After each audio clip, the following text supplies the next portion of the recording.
Channel చూస్తున్న ప్రేక్షకులందరికీ నమస్కారం. ఆర్కే7 భక్తి ఛానల్ చూస్తున్న ప్రేక్షకులందరికీ నమస్కారం. ఖచ్చితంగా జీవితంలో ఒక్కసారైనా ఆ గుడికి వెళ్ళాల్సిందేనట. మనం మన జీవితంలో ఒక్కసారైనా రామేశ్వరం గుడిని సందర్శించాలట. ఈ దేవాలయం భారతదేశానికి దక్షిణ వైపు ఉన్నది. ఇక ఈ రామేశ్వరం తమిళనాడు రాష్ట్రంలోని రామనాథపురం అనే ఒక ప్రాంతం. ఈ పాదం ఇండియాలోని ప్రసిద్ధమైన పవిత్రమైన దేవాలయాలలో ఇది కూడా ఒకటి.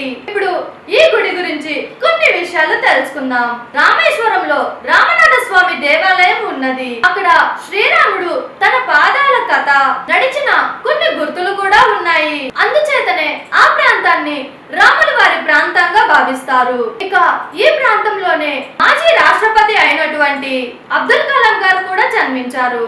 ఈ దేవాలయం చుట్టుపక్కల తూర్పు సైడ్ ఉన్న పూరి జగన్నాథ్ ఆలయం, పడమర దిక్కున ద్వారక, ఉత్తరాన బద్రీనాథ్ ఆలయం, దక్షిణాన రామేశ్వరానికి సంబంధించిన కొన్ని ఆలయాలు ఉన్నవి. అయితే రామేశ్వరానికి వెళ్ళాలి అనుకున్న తర్వాత ఖచ్చితంగా వెళ్ళాలి, లేదంటే చాలా పాపాలు చుట్టుకుంటాయి అని కొంతమంది పెద్దలు చెబుతూ ఉంటారు.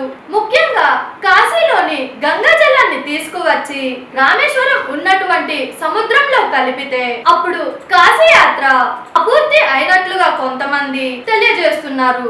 ఇక శ్రీరాముడు కూడా ఇక్కడి నుంచే ఒక కట్ట మాదిరి నిర్మించి లంకకు చేరుకున్నాడని పురాణాలు తెలియజేస్తున్నాయి.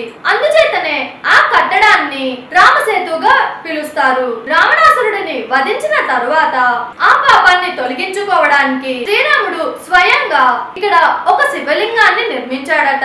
అందుకనే ఇక్కడ స్నానం చేస్తే సకల పాపాలు తొలగిపోతాయని తెలియజేస్తూ ఉంటారు. ఇక్కడ ఎన్నో విభిన్నమైన ప్రదేశాలు కూడా ఉన్నాయి. ఇక సీతాదేవి రావణాసురుడు ఎత్తుకుపోయేటప్పుడు అక్కడ ఆమె నగలు కొన్ని జారి విడిచింది అన్నట్లుగా సమాచారం. అందుచేతనే ఈ దేవాలయాన్ని మన జీవితంలో ఒక్కసారైనా దర్శించుకోవాలి అని తెలియజేస్తూ ఉంటారు.